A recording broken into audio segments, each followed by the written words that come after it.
Have you ever received a gift that felt heavy in your hands? Not because of its value, but because of the weight of the lies it concealed. What if the perfect Christmas gift from the perfect husband was actually just an elaborate gilded cage, and $55,000 wasn't a present, but a final payment for the life he was about to steal from you? For me, Christmas Eve wasn't sleigh bells and carols. It was the sound of a door slamming shut, locking me out of my own life. But the one thing he tossed to me like scrap that became my weapon. My name is Eliza Vance, and I was dying under the weight of imported orchids. It was Christmas Eve, 7 o'clock in the evening, and the annual Vance family party was in full, suffocating bloom. Our Upper East Side townhouse was not a home, it was a statement. Greg's family did not celebrate holidays. They curated them. Every surface was draped in silver and icy blue, the lights on the towering spruce calibrated to a precise, sterile white. It felt less like a celebration and more like a museum exhibit on wealthy winter. The air was thick with the scent of pine and expensive perfume, and I could not seem to take a full breath. I was 34 years old, and my full-time job was playing the part of Mrs. Gregory Vance, the flawless, supportive wife to the rising star of Vanguardian capital. Tonight, I wore a sapphire blue dress that Greg had picked out. It was beautiful, restrictive, and cold against my skin. Eliza, darling, you look breathtaking. Greg will not be able to keep his hands off you. Sophia slid up beside me, her own emerald green dress clinging to her like a second skin. Sophia, my best friend. She was Vanguardian's in-house counsel, a woman whose ambition was as sharp and visible as her cheekbones. Her fingers, tipped in perfect crimson, fussed with the shoulder of my dress.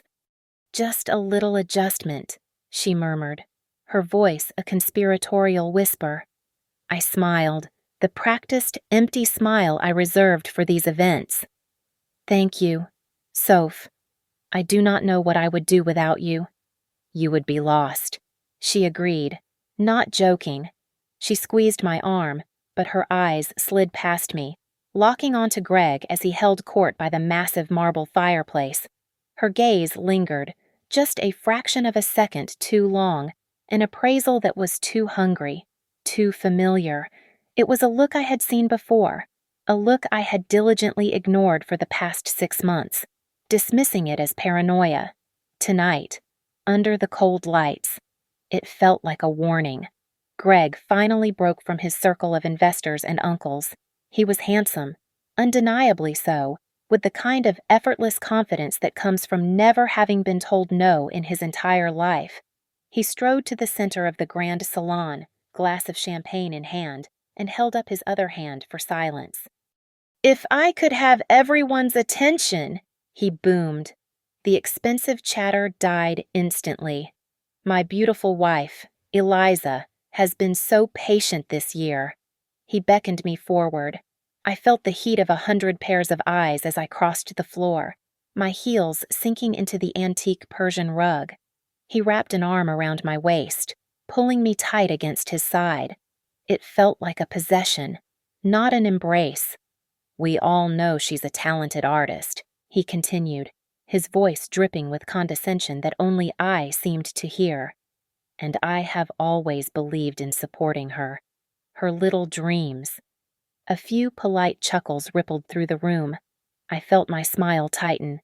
"So, I wanted to give her one gift early." He reached into his jacket pocket and pulled out a long, cream-colored bank envelope. He handed it to me. My fingers felt numb as I opened it. Inside was not a gift certificate or a deed. It was a bank check, $55,000. "So you can open your cute little art gallery." "Darling," Greg said, loud enough for everyone to hear. The room erupted in polite, approving applause. "How thoughtful, Greg." What a supportive husband. I felt a cold rush of humiliation that threatened to buckle my knees. It was not a cute little art gallery.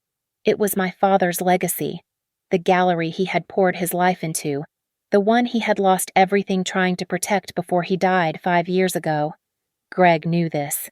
He knew what it represented, and he had just reduced it, and me, to a rich man's hobby, a vanity project for his bored wife. I looked up, forcing the smile to stay put. Greg, I do not know what to say. You do not have to say anything, he whispered, kissing my temple. Just enjoy it. Across the room, I caught the eye of Greg's father. Archibald Vance, the patriarch, stood by the window, swirling a brandy.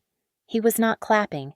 He was just watching me, a small, knowing smile playing on his lips. It was not kind. It was the smirk of a man who had just watched a particularly satisfying checkmate. It was almost a sneer. The party moved on. Waiters circulated with more champagne. The conversation swelled again, but I felt trapped in amber. I could not shake the feeling that I had not just been given a gift. I had been paid. A severance. I just did not know what was being severed.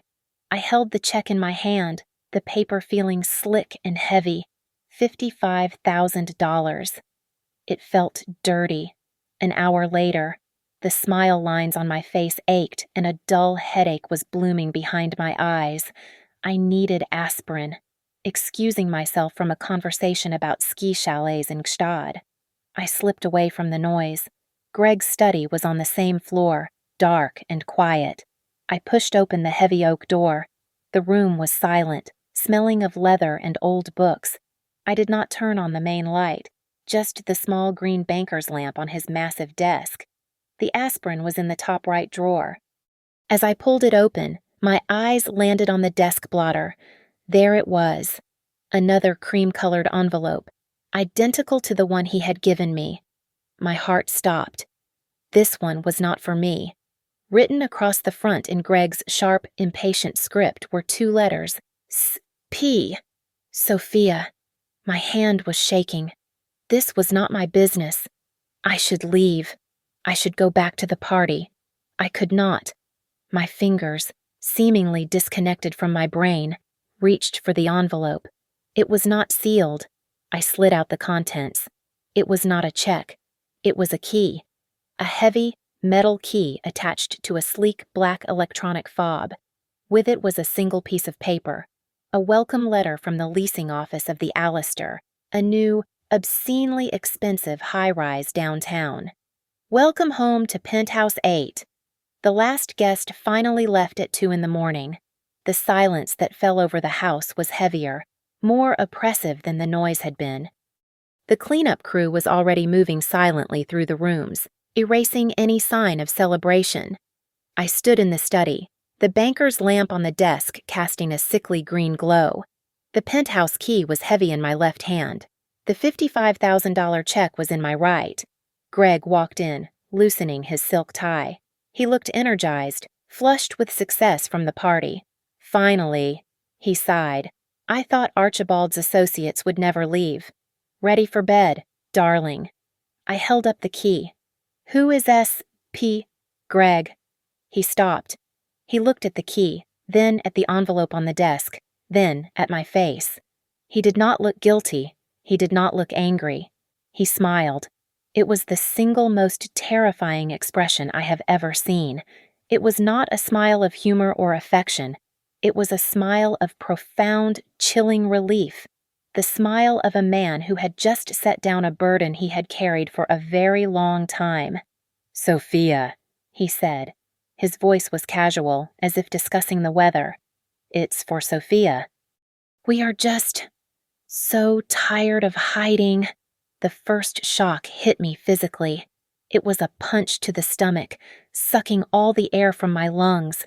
Sophia, my best friend. The woman who had held my hand when my father's coffin was lowered. The woman who helped me pick my wedding dress. Nausea rose in my throat, hot and acidic. I gripped the edge of the desk, but before I could even form the word why, Greg continued. His eyes drifted to the check in my other hand. That, he said, tapping the paper, is the other loose end. I do not understand. The $55,000, he said, walking around the desk to pour himself a brandy. He did not offer me one. That is the final remaining liquidation value of your father's company. After we finished dissolving the assets, technically, it was still yours, so I gifted it to you. A nice, clean, taxable event. The second shockwave hit, stronger than the first, a tectonic shift that buckled the foundations of my reality. The nausea was replaced by a dizzying, cold confusion. "What are you talking about?" I whispered. "My father died 5 years ago. His company, it was bankrupt. It was gone before we got married." Greg took a sip of his brandy. "Eliza, the marriage was the acquisition. Your father wasn't just bankrupt. He was indebted, massively, to Vanguardian Capital." He sat in his leather chair, swirling the amber liquid. He looked like a professor about to explain a simple concept to a very slow student. His company was failing, but his patents were brilliant, groundbreaking. He refused to sell them to us. So, Archibald made him a deal. Vanguardian would absorb his debt, give him a lifeline, under one condition. I just stared, unable to move. "You," Greg said. The marriage was the friendly part of the merger. It ensured his legacy, his patents, would pass into the Vance family bloodline. It guaranteed a smooth transition of his intellectual property after his death. Our entire 6-year relationship, Eliza, was a long-form business transaction. 6 years. Our first meeting at that gallery. His proposal by the lake. The vows he had whispered. The life I thought we were building. It was all a lie. A meticulously constructed long-term corporate strategy. I was not his wife. I was an asset. The final payment on a debt. "The love," I whispered, the word tasting like ash. The memories. "They were pleasant," he said, shrugging. "But the deal is concluded. The patents are secure. Sophia has been managing the new green tech subsidiary for 6 months. It's time to restructure." He reached into a drawer and pulled out a thick document. He slid it across the desk. "The divorce papers were filed this morning. They will be served tomorrow. Or, well, later today, I suppose. Merry Christmas. Divorce." The word barely registered. "You will not get anything," he said, his voice flat. "Sophia drafted the prenuptial agreement herself, back when you two were so close. It's ironclad. It specifies that in the event of a dissolution, you are entitled to nothing from the Vance estate or Vanguardian. You only get to keep what was personally gifted to you." He nodded at the check I was still clutching. "Which brings us back to this." He stood up, adjusting his cuffs. The arrogance was radiating from him, a palpable force. He wanted me to have this money. He wanted me to know that this $55,000 was all my father's life's work, and my 6-year marriage was worth to him. It was not enough to fight him, not enough to build a new life, but just enough to be a final, dismissive insult. "By the way," he added, turning toward the door, "that check. You have 24 hours to withdraw the funds. I will be freezing that account by end of day tomorrow. So I would get to the bank, if I were you." He paused, his hand on the doorknob. He pulled his phone from his pocket. I watched, frozen, as he dialed a number. He put the phone to his ear, his back to me. "Hey," he said, his voice instantly shifting, becoming warm, intimate. The voice he used to use with me. "It's done. The cleanup is complete." "No, she took it fine. I will be there in 20 minutes. He hung up and walked out of the study, closing the door softly behind him. I was left alone in the green light, surrounded by the smell of leather and betrayal. He had left me. He had left me with a check for $55,000, a key to my best friend's new apartment, and a life that had just been revealed as a complete and total fraud. I did not sleep. I sat on a chaise lounge in the guest room, the sky outside the window slowly shifting from the black of early morning to a bruised, sickly gray. It was Christmas morning. By 6 o'clock, the sun was up, and the shock had finally crystallized. It was no longer a paralyzing fog. It had hardened into a single, sharp point of cold, clear rage. He gave me 24 hours. He thought it was a deadline. He did not realize he had just given me a head start. I moved with a cold, mechanical purpose. My wardrobe, a curated collection of Greg's preferences, felt like a costume closet for a part I was no longer playing. I ignored the Birkin bags, the rows of Louboutins, the velvet-lined jewelry box Greg had given me last anniversary. I put on the simplest things I owned: black trousers, a plain cashmere sweater, flat leather boots. I grabbed my car keys, my phone, and the check, the $55,000. I slid it into the back pocket of my trousers, the paper stiff and alien against my skin. I did not take a coat. I did not take a purse. I walked out of the room, down the grand staircase, past the debris of the party that the silent cleanup crew was meticulously erasing. I did not look back. Greg was a creature of habit and arrogance. He would freeze the account at the end of the business day, as he had promised, but he would also have his people watching. Sophia, as the lawyer, would have already filed injunctions, put alerts on my credit cards, my passport. They would expect me to run to my personal bank, or his. I did neither. I drove my Mercedes, the one he had gifted me 2 years ago, and headed downtown. I knew of a private boutique bank, a place that catered to old money clients who demanded discretion and, more importantly, holiday hours for their emergencies. It was not my bank. It was not Greg's. It was perfect. The lobby was hushed, decorated in subdued gold and pine. A single teller, a young man who looked eager to please, was on duty. I approached him, manufacturing the exact kind of breathless, privileged warmth that women like me were trained to use. "I am so sorry to bother you on Christmas," I started, leaning in just a fraction. "You must think I am completely crazy." He smiled, a little dazzled. "Not at all, ma'am. How can I help?" I held out the check. "My husband," I said, with a light, conspiratorial laugh. "He is on a last-minute business trip to Zurich. He left this for me. A surprise. He wants me to buy that ridiculous vintage car I pointed at last week. He insisted I had to do it today before the seller leaves town. You know how men are."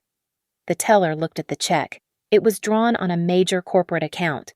The signature was Greg's, bold and recognizable. The amount was large. $55,000, he said, his professionalism kicking in. "Ma'am, to cash this, I will need to verify the funds, and I will need your identification." "Of course," I said, handing him my driver's license. He told me the account is fine, but if it's easier, perhaps you could issue a cashier's check. Or, I know this sounds silly, but I need a large portion in cash for the deposit. The seller is one of those eccentric, cash-only types. He wanted to be helpful. I was Eliza Vance, wife of a Vanguardian executive. My name still meant something, at least for the next few hours. "Let me see what I can do," he said. "It will just take a few minutes." He disappeared into the back. I stood by the massive plate glass window, my heart hammering a frantic rhythm against my ribs. I tried to look casual, admiring the sparse decorations, and then I saw it. Across the street, cruising at a speed that was entirely too slow, was a black sedan, a Lincoln, the exact model Vanguardian Capital used for its executive security team. It passed the bank, slowed at the corner, and then, unmistakably, began a U-turn. They were not just watching, they were here. They knew, or they were guessing. Greg must have anticipated I would move fast. My blood ran cold. I turned away from the window, my breath catching in my throat. The teller returned, holding a crisp bank envelope and several thick, banded bundles of cash. "We were able to verify everything," he said, smiling. "We have $20,000 in cash, as you requested, and the remaining $35,000 in a cashier's check, made out to you. Will that be all?" "That is perfect," I said, my voice remarkably steady. "You are an absolute lifesaver." You have truly saved my Christmas." I did not wait for him to put the money in a standard envelope. I scooped the cash and the check from the counter and stuffed them deep into my pockets. "Thank you. Merry Christmas." "Merry Christmas, Mrs. Vance." I did not walk toward the front door. The black car was already pulling into a parking spot across the street. I walked quickly, heels clicking on the marble, straight past the elevators to the fire exit at the back of the lobby. I pushed the bar and stepped out into a freezing, sunlit alley. I abandoned the car. They would track it in minutes. The car, the license plates, my credit cards, they were all liabilities, chains linking me to the life that was already closing in. I walked 2 blocks, head down, and hailed a taxi. "Grand Central, please," I said. I watched out the back window. No one followed. At Grand Central, I did not go inside. I paid the driver, walked through the main entrance, and exited immediately onto 42nd Street. I hailed a second taxi. "Port Authority Bus Terminal," I said. The terminal was a churning sea of humanity, people going home, people with nowhere to go. It was the last place Greg or Sophia would ever think to look for me. I was Eliza Vance. I flew private or, at worst, first class. I did not take a bus. I found a trash can near the restrooms and pulled my phone from my pocket. It was a lifeline, but it was also a tracking device. I looked at the screen. The wallpaper, a photo of Greg and me smiling in the Hamptons. A wave of nausea hit me again, but this time it was mixed with a fiery, acidic resolve. I powered the phone down and dropped it into the bin, burying it under discarded coffee cups and damp paper towels. I walked to the ticket counter. I looked at the board. Pittsburgh, Cleveland, Detroit. I needed somewhere industrial, somewhere anonymous, somewhere I could disappear. "1 ticket to Pittsburgh, please," I said to the clerk. "That will be $98. I paid with one of the new, crisp $100 bills from the bank. The change felt real in my hand.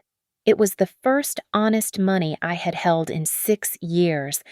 I found a seat at the back of the bus, by the window. As the bus pulled out of the dark terminal and into the gray light of Christmas Day, I finally allowed myself to take a full, deep breath. I was Eliza Vance. I was 34 years old. I had $19,902 in cash, and I had a cashier's check for $35,000. I pulled the check from my pocket. It was crisp, official. My name was printed neatly, "Pay to the order of Eliza Vance." I looked down at the memo line. Greg must have filled it out when he requested the initial check, the one he gave me at the party. It was his signature, an arrogant black slash, but next to it, in the small space labeled "Ref," there was something else. It was a string of numbers and letters written in a tight, precise, unfamiliar hand. It was not Greg's handwriting. It was small, almost invisible, as if added by the bank teller himself. It read, "Ref 881 ARV, 881 ARV. It was a code. It was a message. The $55,000 was not just an insult from my husband. It was a signal from someone else. The bus spat me out into the gray, frozen twilight of Pittsburgh. The air tasted like iron. It was Christmas night.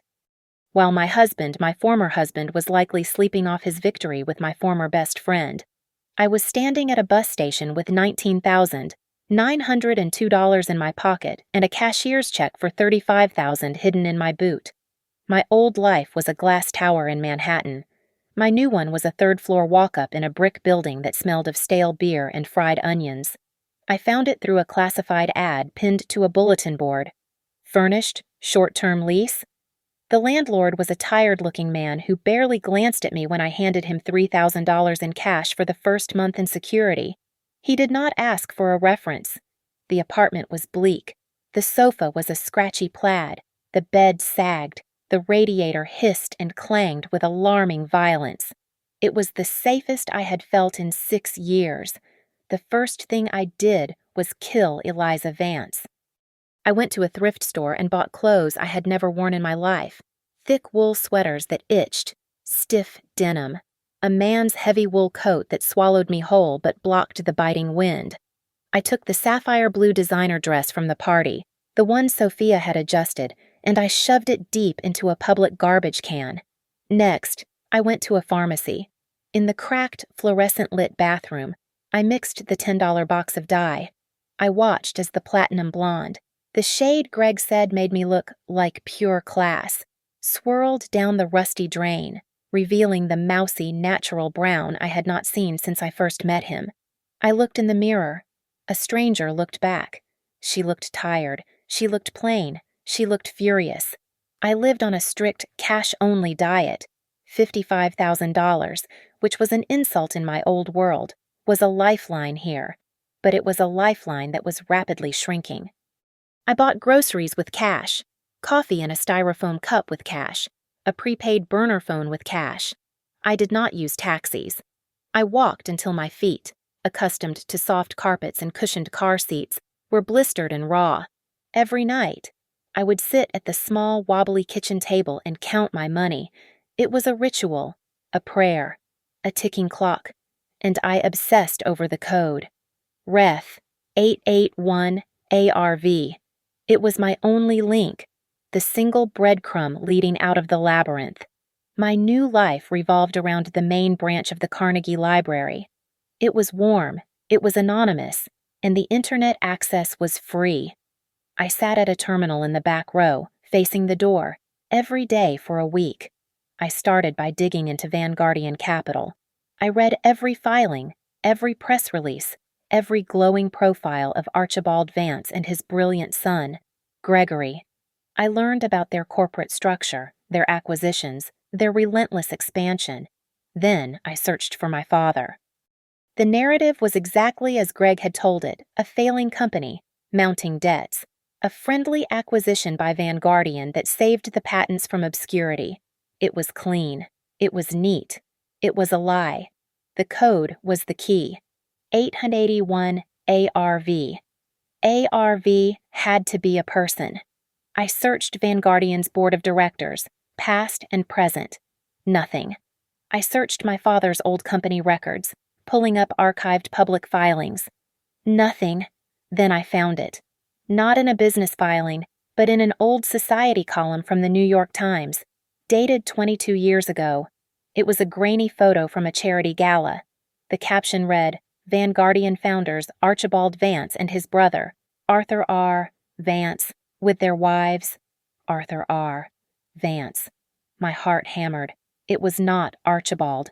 It was Arthur. Greg had a young uncle I had never heard of. In 6 years, his name had never been mentioned. I changed my search. I was no longer looking for a businessman. I was looking for a ghost. It took 2 more days. He was almost perfectly scrubbed from the internet, but almost is not good enough. I found a single scathing editorial in an archived financial journal from 20 years ago. The piece detailed a vicious ousting at Vanguardian Capital. Arthur R. Vance, the co-founder and ethical compass of the firm, had been forced out by his older brother, Archibald. The official reason was irreconcilable strategic differences. The editorial's anonymous source claimed Arthur had discovered deep moral failings in Vanguardian's acquisition practices and had threatened to go public. He had been bought out, silenced, and effectively disowned. The black sheep, the exiled brother. My hands were shaking. I looked at the cashier's check, still in my pocket. I had been so focused on the code, I had barely registered the other details. I looked at the name of the bank where I had cashed the check. I went to the bank's website. I found the branch. I looked for the employee directory.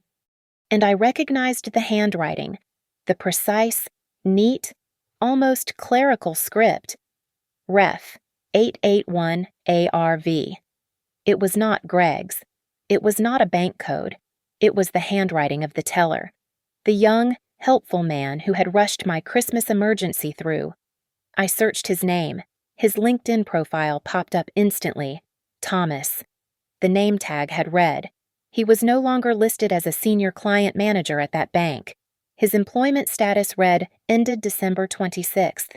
He had resigned suddenly, the day after he helped me. I leaned back in the hard wooden chair, the library's quiet hum fading to a dull roar in my ears. The room was spinning. Greg had intended to give me $55,000 as a final insult. He had sent the check to his corporate bank, expecting me to cash it. But Arthur R. Vance, the family ghost, had been watching. He must have known about Greg's plan, about me, about the payoff. He had his own man on the inside, waiting. The teller, Thomas, had intercepted the transaction. He had seen the check Greg intended for me, and he had added the message. It was not a payoff. It was a test. Greg thought he was throwing me to the wolves. Arthur Vance had just handed me a sword. Finding a ghost who does not want to be found is impossible with a library computer. Arthur R. Vance had been scrubbed from the public-facing internet, but I was not just Eliza Vance anymore. I was a woman with nothing to lose and $55,000. I was learning. I used the library's Tor browser, a slow, clumsy portal into the parts of the internet I had never known existed. It took hours of navigating encrypted forums, message boards for financial exiles, and whistleblower chat rooms. I was looking for a digital footprint, a whisper. I found a handle, ARV Exile, on a secure forum dedicated to corporate malfeasance. The last post was from 3 years ago. It was a dead end, but it was the only end. I took a breath and created my own anonymous account. I sent one message to the long-dormant user. It contained only 7 characters, ref 881ARV. I went back to my cold apartment. I ate cold food from a can. I waited. For 2 days. There was nothing. I returned to the library on the 3rd day, my cash supply dwindling, a knot of dread tightening in my stomach. What if I was wrong? What if the teller was just a kind man who made a random note I logged in? There was one new message. It was not from ARV Exile. It was from a system administrator. The message was simple. Tomorrow, 3 a.m., 4500 River Road, Pier 7. Come alone. It was a trap. It had to be a trap. This was how people disappeared. Greg, Sophia, his father. They could have set this. They could be waiting. But they would not be this subtle. They would have sent a black sedan and a man in a suit with a court order. This was something else. This was the ghost. The next night, at 2:30 in the morning, I was on a street corner in a part of the city that had been abandoned by industry decades ago. The air was sharp with the smell of the icy river and rust. Pier 7 was a collapsing skeleton of wood and metal, looming out of the darkness. I had the $35,000 cashier's check in my boot and $5,000 in cash in my jacket. If this was a trap, I would run. I walked down the rotting pier. The wind whistled through gaps in the corrugated metal of the warehouse. The main door was open a crack. I slipped inside. The space was cavernous, empty, and freezing. The only light was the weak, watery glow of the city skyline through the grimy, broken windows. "You are late," a voice echoed from the shadows. I spun around, my heart leaping into my throat. A figure stepped out from behind a rusted support pillar. He was not what I had expected. I had imagined a version of Archibald powerful, imposing, dressed in a custom suit. This man was older, perhaps 65, and he looked tired. He was thin, wore a dark, functional coat, and had the wary, haunted eyes of a man who had been looking over his shoulder for a very long time. But beneath the exhaustion, there was a sharp, intelligent anger, a cold, banked rage. This was Arthur R. Vance. "Who are you?" I demanded, my voice shaking but loud. "I am the man who sent you that check," he said. He took a step closer, into a sliver of moonlight. "Or rather, I am the man who made sure you got it. You are Eliza, Robert's daughter." He knew my father's name. "What do you want?" "The same thing you want," he said, his voice rough. "To see my brother and my nephew pay for what they did. I have been watching them for 20 years. Eliza, 20 years, waiting for them to get sloppy, waiting for an opening. He gestured around the empty warehouse. They built their empire on foundations like this, on broken companies, broken men, men like your father. You knew my father. I did, Arthur said, his voice softening for a moment. He was a good man, a brilliant one. He was also an honest one, which is why he had to be removed. A new, colder dread crept over me, replacing the fear of the meeting. What do you mean, removed? He was in debt. He took his own life. Arthur let out a short, bitter laugh. That was the official story, the one Archibald paid for, the one my nephew Greg sold you. No, your father did not kill himself. He was forced out. He discovered what Vanguardian was really doing. He began to pace, the anger now visible, making him seem taller, more dangerous. My brother's firm is not just an investment house, it's a laundry. They wash money for an international energy cartel, a group that specializes in buying up green technology and burying it. Your father's patents were revolutionary. They would have cost that cartel billions. He refused to sell. He found their dirty money, and he threatened to go to the feds. I felt sick. So they destroyed him, Arthur said flatly. Financially, professionally. They backed him into a corner until he had nowhere left to turn. And when he still would not break, they expedited his exit. And then they found a new way to get his patents. Me, I whispered. You, he confirmed. The grieving daughter, the perfect, legal, friendly acquisition. You were the final piece of the puzzle, the way to legitimize the theft. Greg and Sophia are using those patents right now to build a new subsidiary, a clean energy front for the cartel. He stopped pacing and looked at me, his eyes sharp.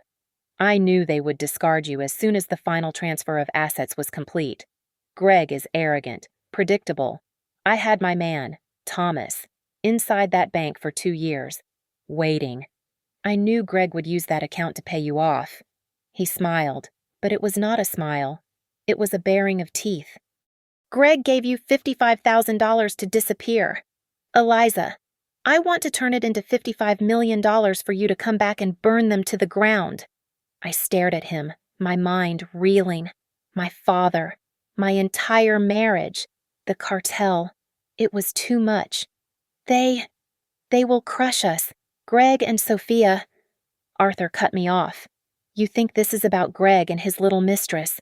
You are still thinking too small. You are angry about the affair. You should be angry about the theft. He stepped closer.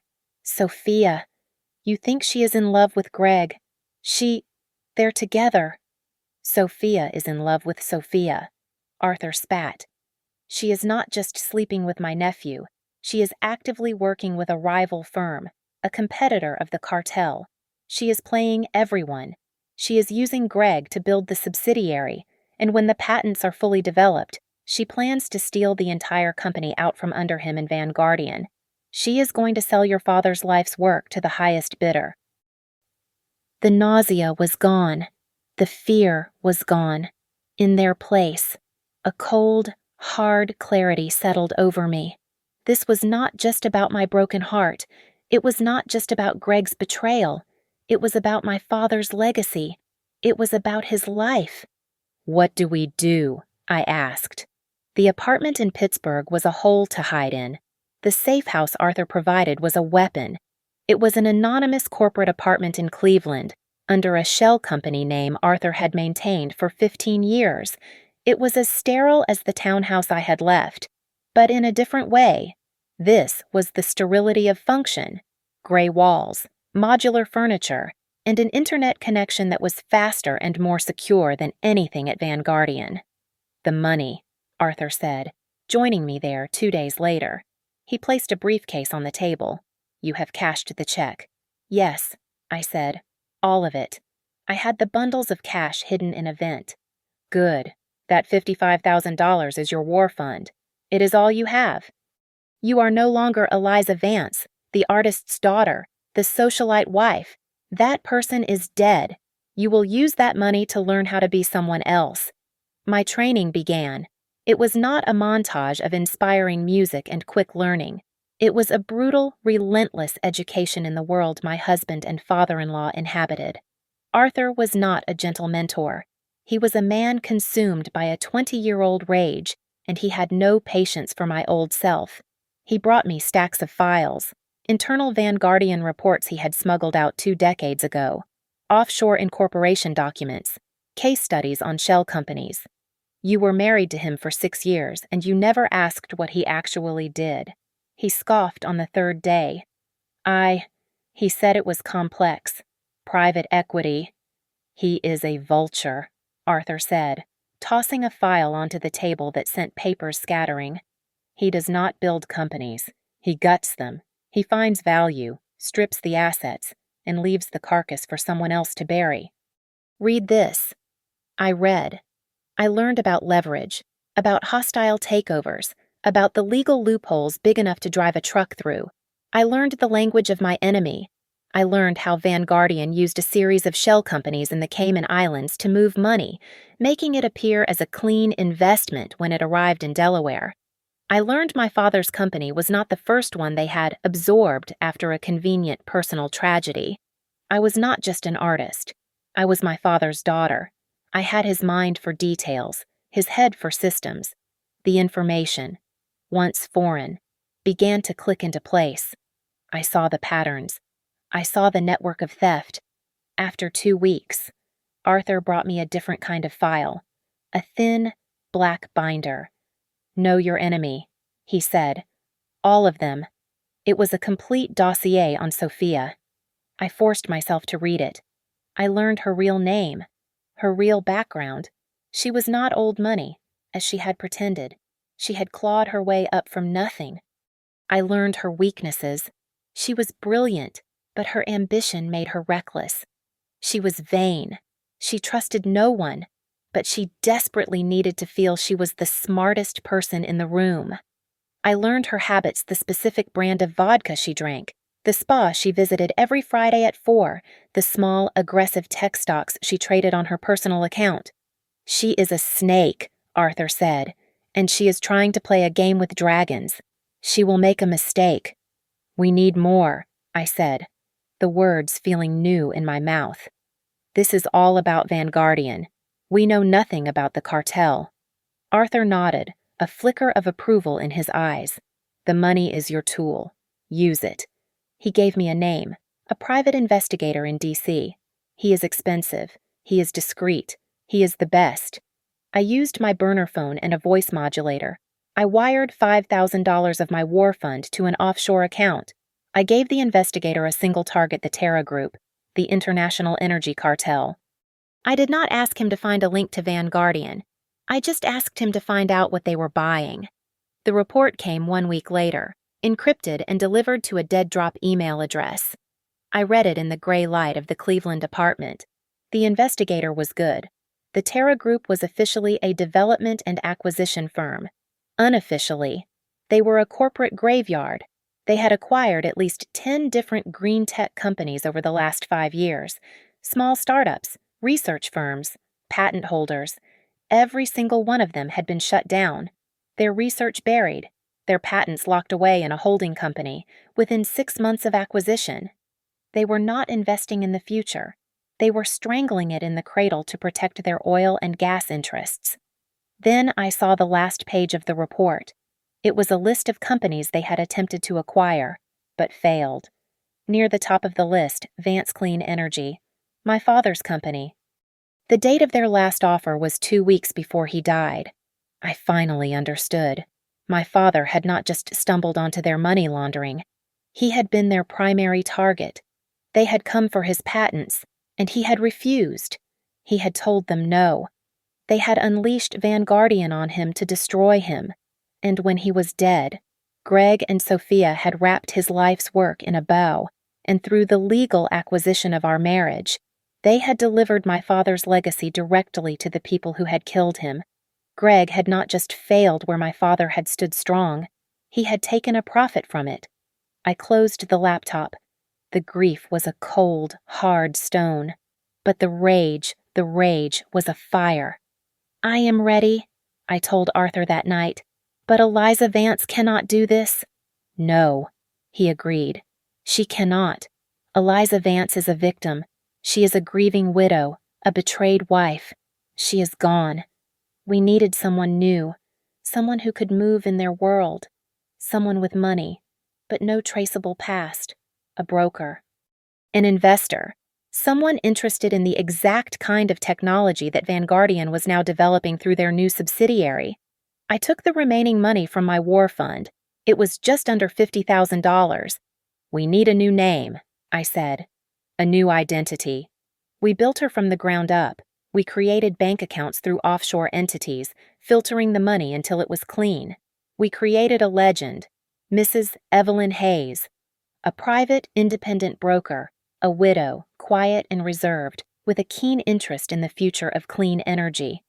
Evil, a name that sounded like Eliza and evil, all at once. I dyed my hair again, this time to a deep, expensive auburn. I bought tortoiseshell glasses. I practiced pitching my voice lower, slower, more deliberate. Eliza Vance was breathless and warm. Evelyn Hayes was measured and cold. I looked in the mirror. Eliza was gone. Evelyn was looking back, and she was ready to go hunting. Evelyn Hayes was born not in a hospital, but on a secure server. She began her life as a whisper in the clean tech world. With Arthur's guidance, I used the remainder of my $55,000 war fund, now supplemented by a larger, quiet investment from Arthur's own exiled accounts, to make targeted, intelligent moves. I did not buy companies. I bought influence. I acquired minority stakes in small, innovative solar panel startups and obscure battery patent holders. My name, Evelyn Hayes, began appearing on shareholder rosters. I was a ghost who was suddenly leaving footprints. I operated from the sterile Cleveland apartment. My only tools, a bank of encrypted laptops and a burner phone. I attended small, niche energy conferences in places like Omaha and Austin, always as Evelyn, the auburn hair, the severe tortoiseshell glasses, the low, measured voice, and the simple, expensive, forgettable suits were my armor. I was the polite, brilliant, and utterly mysterious broker who had appeared from nowhere. After 2 months of building this legend, it was time to set the trap. Arthur's research had identified Vanguardian's next target, a small, struggling aerospace firm in Michigan that had accidentally developed a revolutionary turbine patent. Vanguardian, through Greg and Sophia's new subsidiary, was in the late stages of a predatory acquisition. I made my move. I accidentally let slip in a conversation with a well-known industry analyst that I was performing due diligence on the same firm. I leaked a rumor on a private financial forum that Evelyn Hayes was preparing an all-cash offer, one that was significantly higher than the rumored lowball bid. The effect was immediate. The small firm's stock jumped 9% in a single day. The buzz was deafening. Who was this Evelyn Hayes, and why was she trying to start a bidding war with Vanguardian Capital back in New York? I knew they would be reeling. I had just cost them millions. Greg would be furious. Sophia would be intrigued. She was the one who reached out. An encrypted email arrived, bypassing any assistance. Ms. Hayes, I believe we have overlapping interests. It might be mutually beneficial to discuss them. Sophia Price. She wanted to size me up. She wanted to see if I was a threat or a fool she could manipulate. It was exactly what I had counted on. We agreed to meet at a private club in Midtown, neutral territory. I flew in that morning, booked the hotel under my new name, and spent an hour becoming Evelyn. As I pinned the auburn hair into a severe chignon, I looked into the mirror. The woman looking back was not Eliza. Her eyes were cold. She was not a victim. She was a weapon. I arrived at exactly 3 o'clock. Sophia was already there, seated at a discreet corner table, a glass of mineral water in front of her. She looked exactly the same. Her dress was a sharp, expensive crimson, her blonde hair perfect, her eyes as bright and predatory as I remembered. She smiled as I approached, the same warm, false smile she had given me 100 times. Ms. Hayes, I am so glad we could do this. Sophia Price. She extended a hand. I took it. Her skin was warm. Mine was cold. I did not flinch. Evelyn Hayes, I said, my voice low and even. A pleasure, Ms. Price. I sat. The woman who had slept with my husband, drafted the contract that ruined me, and helped steal my father's legacy was 3 feet away, and she had no idea who I was. You have certainly made an impression, she began, the smile not quite reaching her eyes. Aerodynamic is a small-time play. I was surprised to see someone like you show interest. I am interested in the patent, not the company, I said, opening my briefcase and pulling out a single file. Your bid is for the assets. You want to gut it. I want to build it. We are at cross purposes. Perhaps not, she said, leaning in. Vanguardian has significant capital. You seem to have specific expertise. A joint venture could be very profitable. I held her gaze. I looked directly into the eyes of my betrayer and saw nothing but ambition. I am not looking for a partner, Ms. Price. I am looking for a controlling interest, and I have to be honest. Vanguardian's recent moves seem unfocused. Her smile tightened. I assure you, we are very focused. Are you? I asked, tilting my head. I look at the numbers, and I see inefficiencies. I see a structure where the person doing the work is not the one with the final say. Mr. Vance seems preoccupied. It makes me wonder if his long-term strategy aligns with yours. I prefer to deal directly with the true decision-maker. I let the words hang. I saw the flicker. She was the smartest person in the room, and I had just confirmed it. I had hinted that Greg was a liability, a preoccupied fool, and that she was the real power. It was the one thing she believed with all her heart. She leaned back, reassessing me. Greg Vance is my partner. We are in lockstep. Of course, I said, my voice flat. I closed my file. Well, this has been illuminating, but I do not think we have anything further to discuss. I will be proceeding with my offer. I began to pack my briefcase. I slid my file in. I picked up my pen, and as I did, my hand brushed a slim, silver USB drive that had been sitting next to my notes. It slid off the polished table and landed silently on the carpet by her foot. I stood up, pulling on my coat, my back to the table. Thank you for your time, Ms. Price. Evelyn, she said, her voice sharp. I turned. She was holding the USB drive. You dropped this. I looked at it, then at her. I manufactured a brief, convincing flash of panic. Oh, thank you. My private projections. I reached for it, but she held it for just a second too long, her eyes scanning the encryption label. I knew, in that second, that she had already decided. I had baited the hook. She was the smartest person in the room. She thought I was a new, sloppy player. She would not be able to resist looking at my private projections. She would believe she was stealing from me. So careless, I said, taking it and slipping it into my pocket. Good day, Sophia. I walked out of the club, my heart hammering, but my steps even. I had not dropped that USB drive. The one in my pocket was a clean decoy. The real bait, an identical silver drive, was still on the floor, tucked just under the leg of her chair, where I had planted it before she even arrived. She would find it. She would think it was the one she had failed to steal. She would take it back to her office, giddy with her own cleverness, and she would plug it directly into the Vanguardian server. The drive did not contain financial projections. It was a Trojan horse, a sophisticated keylogger and exfiltration worm. The moment it hit their network, it would begin to copy everything: Greg's files, Archibald's files, and, most importantly, Sophia's own secret, hidden folders, the ones containing her plans to betray Greg and the cartel. The snake was about to swallow the poison. It took less than an hour.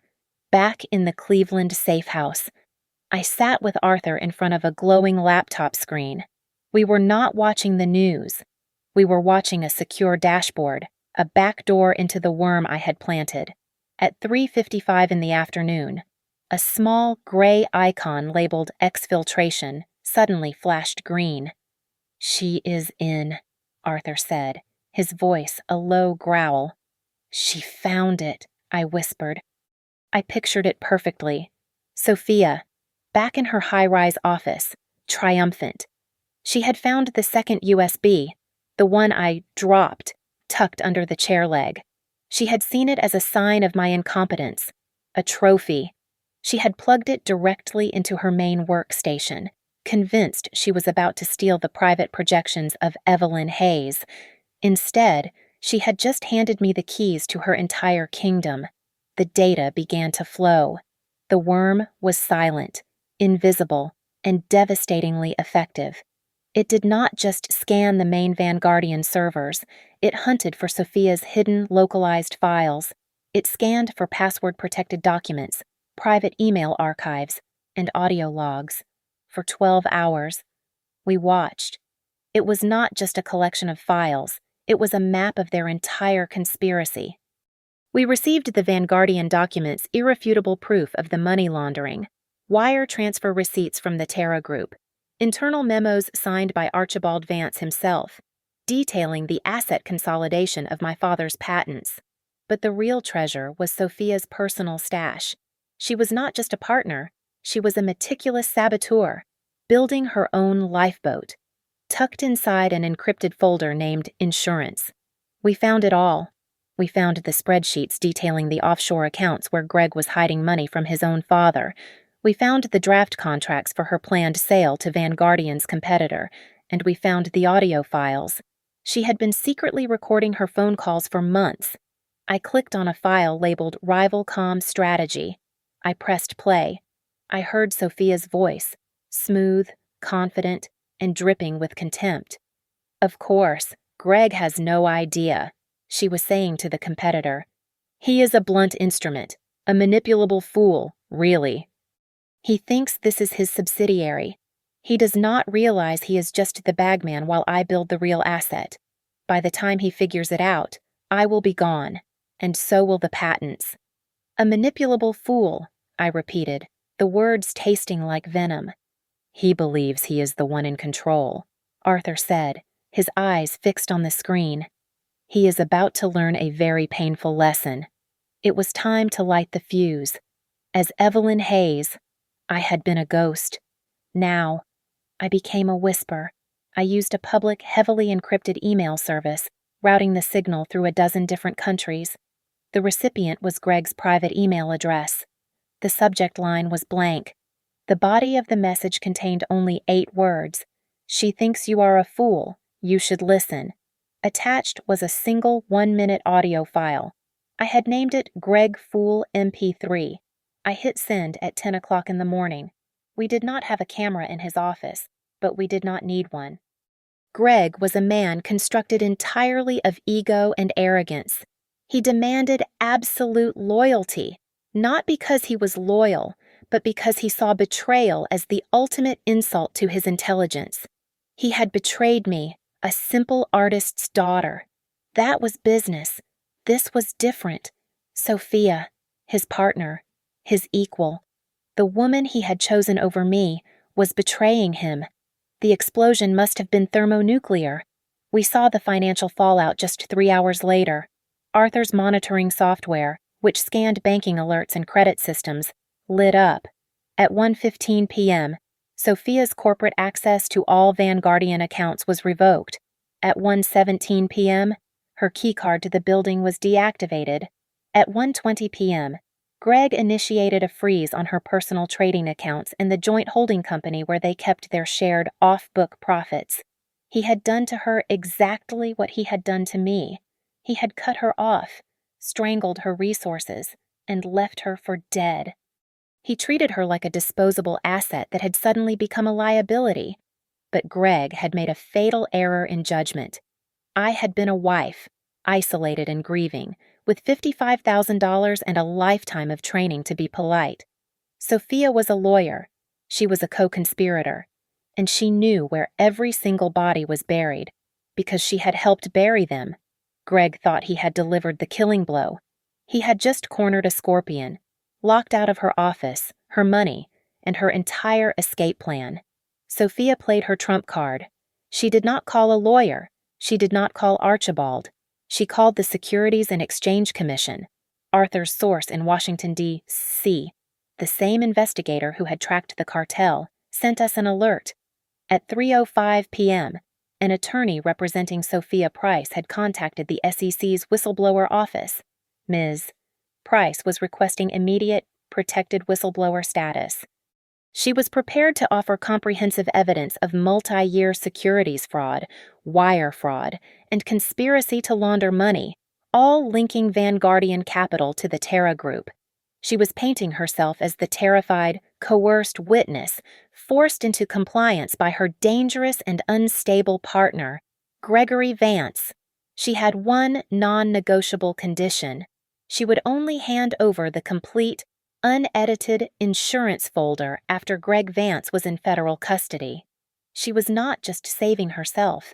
She was ensuring his total annihilation. Greg must have found out almost instantly. He had his own sources, his own network. He was suddenly trapped. On one side, his lover was turning state's evidence, aiming a cannon at his head. On the other side was Evelyn Hayes. In his mind, I was the enemy who had started it all, the mysterious, shadowy broker who was squeezing his aerodynamic deal and, he must have assumed, had sent him that audio file. He was being attacked by the woman he had betrayed and hunted by the woman he had never met. He panicked. His cold, strategic mind evaporated, replaced by the raw fear of a common criminal. At 4:30 p.m., Arthur's financial alerts began to strobe. Greg was moving money. He was not using the careful, established shell companies. He was scared. He was fast. He initiated a series of massive, clumsy wire transfers directly from Vanguardian's main operational accounts to newly created, anonymous accounts in Panama and Macau. He was not covering his tracks.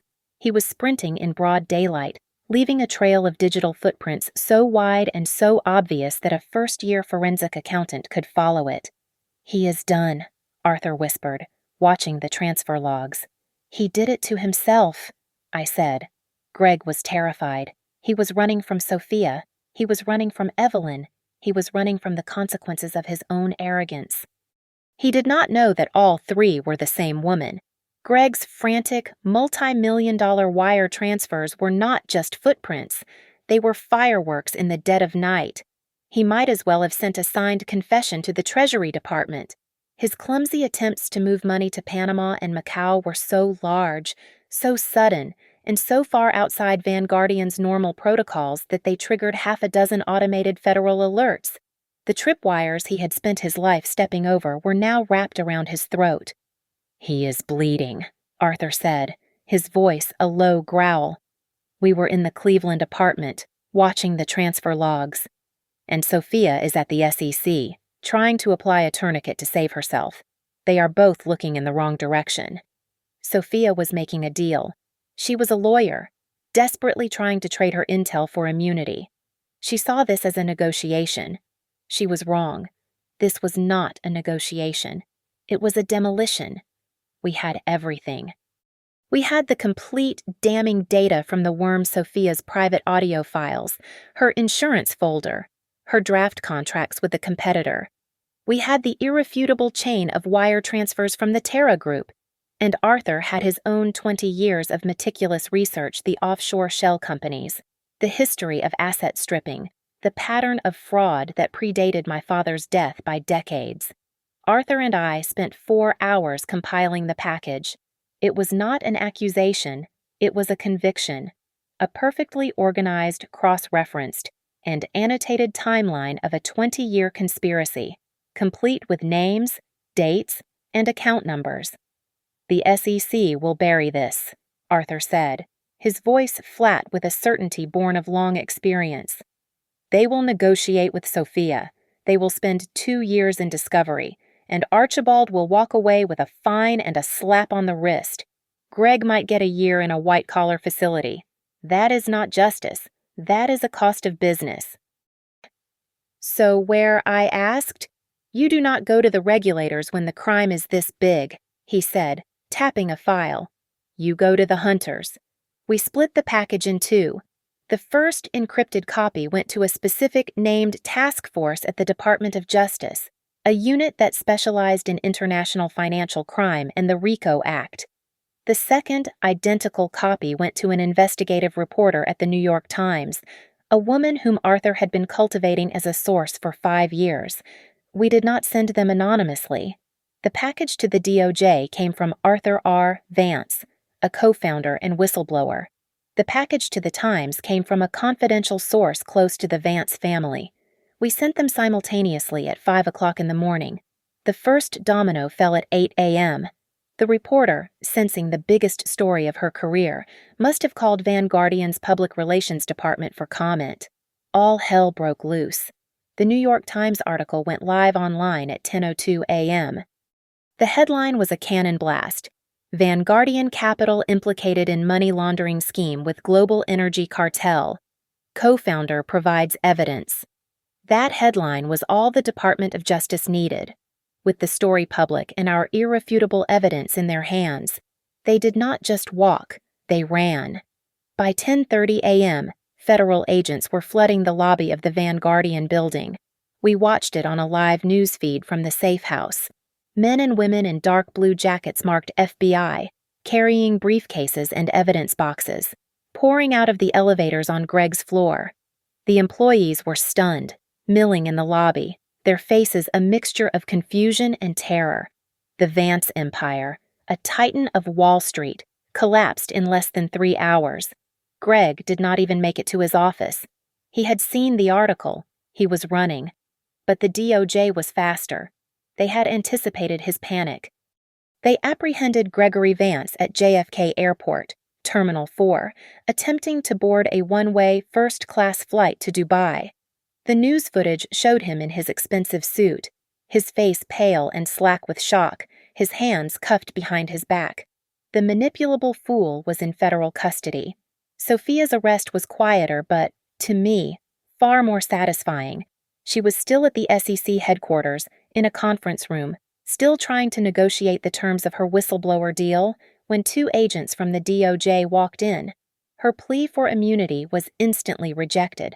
Our package did not just implicate Greg, it proved Sophia was a core conspirator and active participant from the very beginning. Her insurance folder, the one she had built to save herself, became her own death warrant. They arrested her right there at the table, and then, at 2 o'clock in the afternoon, the one I had waited for, federal agents arrived at the Upper East Side townhouse, the same house where I had been humiliated on Christmas Eve. They led Archibald Vance out the front door, his face a mask of aristocratic rage. The patriarch, the man who had ordered my father's destruction, was put in the back of a black car, just like any other common criminal. The world was watching the scandal. They were watching the Vances, the arrests, the fall of the House of Cards. But I was not. I was watching the assets. The chaos was a smokescreen. As Vanguardian's entire portfolio was frozen by the federal government, the company was forced into immediate receivership. A massive, court-ordered liquidation sale was ordered to cover its toxic debts and pay off its creditors. No one was paying attention to a small, new, toxic subsidiary built on a handful of obscure patents. No one except Evelyn Hayes. While Greg was in a holding cell and Sophia was desperately trying to get a lawyer, I entered a formal bid. I was not the only bidder, but I was the only one who knew the true value of those patents. To the liquidators, it was just a failed, worthless R&D project, tainted by the criminal investigation. To me, it was my father's soul. I used Arthur's capital, layered through our shell company. I used the reputation I had built as Evelyn, the quiet but serious broker. I bought my father's entire patent portfolio, his life's work, the technology that had cost him his life from the wreckage of the company that had stolen it. The final price was a fraction of their true worth. Pennies on the dollar. It is Christmas Eve. 1 year later, I am not standing in a cold, blue-lit townhouse that smells of pine and judgment. I am on the 22nd floor of a glass tower in downtown Pittsburgh. My office is warm, modern, and smells of coffee and new beginnings. Outside the floor-to-ceiling windows, the first heavy snow of the season is falling, blanketing the city in a quiet, clean white. The name on the frosted glass of my office door is simple, etched in clean, modern font, Vance Clean Energy. My name. My father's name. The one I took back. In the past 12 months, we have done the impossible. Arthur, acting as my advisor and silent partner, helped me pour capital into the patents I reclaimed. We hired the best engineers, the ones who had believed in my father's vision before Vanguardian crushed him. We are not just a startup, we are a threat. We are on the verge of bringing a technology to market that will make the Terra Group's entire business model obsolete. We are resurrecting the future they tried to bury. The mail was delivered an hour ago. Most of it is contracts and holiday cards from vendors, but one envelope, thin and cheap, stands out. The return address is from a federal correctional institution. It is from Greg. I slid it open with a steel letter opener. His handwriting, once so bold and arrogant on that $55,000 check, is now small, cramped, and desperate. He writes for 3 pages. He tells me he is sorry. He tells me he was pressured by his father. He tells me Sophia was a venomous influence who twisted his intentions. He blames the cartel. He blames the market. He blames everyone but himself. He writes that he still dreams of me, that our 6 years were the only real thing in his life. He asks me if, for the sake of the love we once shared, I could write a letter to the parole board on his behalf. He asks me for help. I read the letter from beginning to end, and I feel absolutely nothing. No anger, no pain, no satisfaction, just a profound, empty distance. The man I was married to never existed. This man, the one on the paper, is a stranger, a ghost. I stand up, walk to the large industrial shredder by the copy machine, and I feed the letter into the slot. The machine whines, a high, satisfying sound as it tears his words into tiny, meaningless strips of confetti. On the wall, a flat-screen TV is playing the evening news on mute. A Chiron crawls across the bottom, and I see her name. I turn the volume up. The anchor is standing in front of the federal courthouse. Sophia Price, the former in-house counsel for the defunct Vanguardian Capital, was sentenced today, the reporter says, her voice crisp in the quiet office. After cooperating with prosecutors, Ms. Price received a reduced sentence of 8 years for conspiracy to commit wire fraud and racketeering. The video cuts to Sophia, being led out of the courthouse in handcuffs. Her hair is no longer a perfect platinum blonde. It is a dull, brassy yellow. Her face is thin, pale, and ravaged by rage. She looks up, sees the camera, and her face contorts. She is not sorry. She is only sorry she got caught. 8 years. Greg, who refused to cooperate, was sentenced to 25. Archibald Vance, the patriarch, received 15 for running a criminal enterprise. The empire is dead. The entire Vance dynasty, which had strangled my family, choked on its own greed. I turn the television off. The office is silent again, save for the faint hiss of the wind against the glass. The snow is falling thicker now, covering the bridges and the dark rivers. I sit down at my desk. It is a massive piece of reclaimed wood and steel. I open the top drawer and pull out the checkbook. My checkbook, the one that says Vance Clean Energy in the corner. I take out a pen. I write today's date. I make the check payable to the New Century Legal Aid Fund, a small, aggressive nonprofit that provides legal services to victims of corporate fraud. In the small box for the amount, I write $55,000. In the memo line, I write 2 words, gift return. I sign my name, Eliza Vance. The circle is closed. The money that was meant to be my severance, my insult, my price tag, is now a weapon for someone else. The door to my office opens, and Arthur walks in. He is not the shadow I met in the warehouse. He looks older, yes, but the hunted look is gone from his eyes. He is carrying 2 champagne flutes and an open bottle. "The snow is getting heavy," he says, handing me a glass. "We should leave soon." "I am almost ready," I say.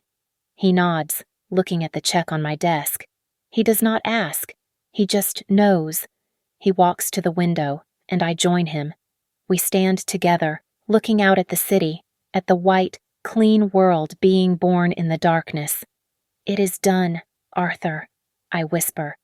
"They are gone." "They are," he says. He raises his glass. "So, what are we toasting to?" I look at the reflection in the dark glass. I see the office. I see the name on the door. I think of my father. I think of the long, cold year I spent clawing my way back to the light. I raise my glass and meet his. "To my father's legacy," I say. I took the name they tried to bury and I put it at the top of a skyscraper. I am not the victim of their story. I am the victor of mine. I was forged by their betrayal, and I was funded by the very money they used to destroy me. Thank you so much for listening to my story. I want to know where you are listening from, so please comment below and share your thoughts. Make sure to subscribe to Lily Revenge Stories, like this video, and show your support by hitting that hype button so this story can be heard by more people.